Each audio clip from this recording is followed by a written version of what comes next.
आज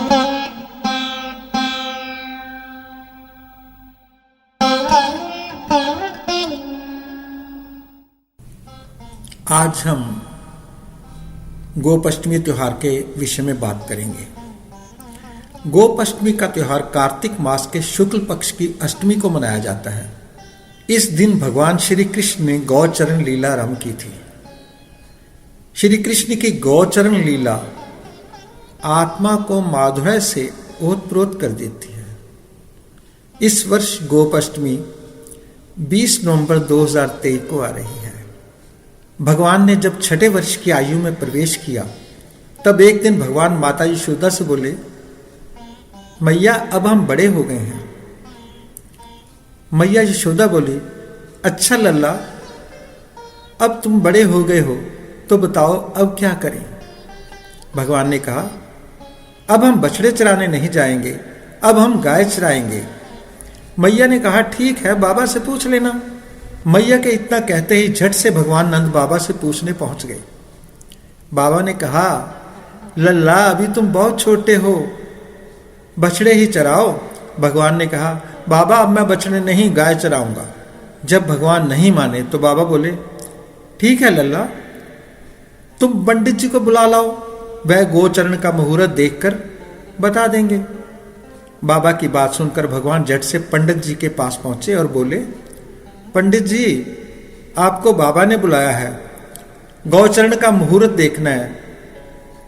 आप आज का ही मुहूर्त बता देना, मैं आपको बहुत सारा माखन दूंगा। पंडित जी नंद बाबा के पास पहुंचे और बार बार पंचाग देखकर गणना करने लगे।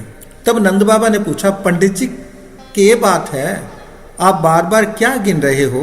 पंडित जी बोले, क्या बताएं नंद बाबा जी, केवल आज का ही मुहूर्त निकल रहा है, इसके बाद तो 1 वर्ष तक कोई मुहूर्त ही नहीं है। पंडित जी की बात सुनकर नंद बाबा ने भगवान कृष्ण को गौचरण की स्वीकृति दे दी। भगवान जिस समय कोई कार्य करे वही शुभ मुहूर्त माना जाता है, वही शुभ मुहूर्त बन जाता है।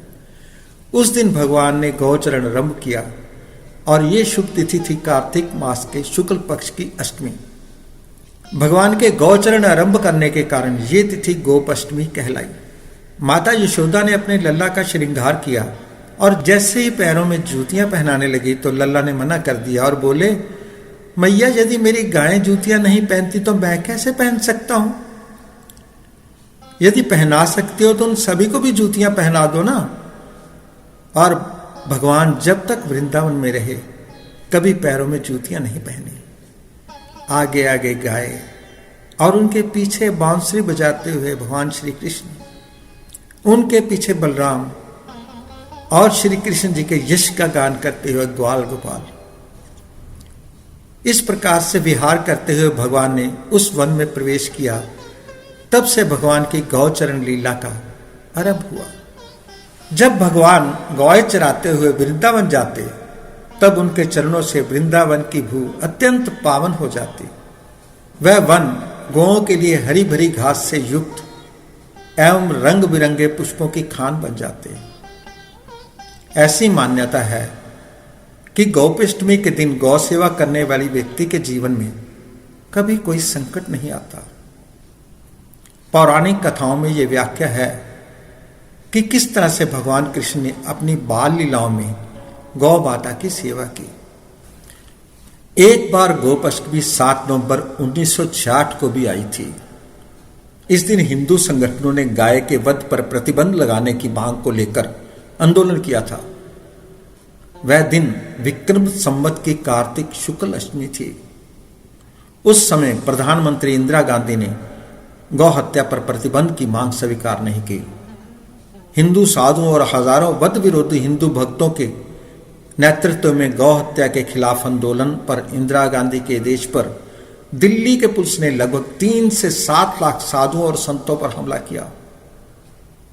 उन पर गोलियां बरसाई गई, आंसू गैस के गोले छोड़े और उन पर राड और डंडों से हमला किया और अनगिनत साधु संतों की हत्या कर दी गई। किसी और धर्म को मानने वाले होते तो वह हर वर्ष इस अत्याचार को याद करते और ऐसा करने वालों के साथ कभी खड़े नहीं होते। उनके संगठन और धार्मिक गुरु ये सब भूलने नहीं देते और इस क्रोध की ऊर्जा को जगाए रखते, सनातन को जागरूक बनाते और सब मिलकर गोपाष्टमी का पवित्र त्योहार मनाएं और उन साधु संतों को श्रद्धांजलि दें जिन्होंने इस दिन अपना बलिदान दिया था और शपथ लें कि ऐसे सनातन भारतीय सभ्यता और संस्कारों को समाप्त करने में लगे हुए लोगों का बहिष्कार करेंगे। उनके लिए भारत में कोई जगह नहीं होगी। भारत एक हिंदू राष्ट्र है और सनातन जीवन शैली है, जिनके मंदिरों से सायंकाल की आरती के पश्चात सर्वे भवन्तु सुखिना के उद्घोष सुनाई देते हैं। जय श्री कृष्ण।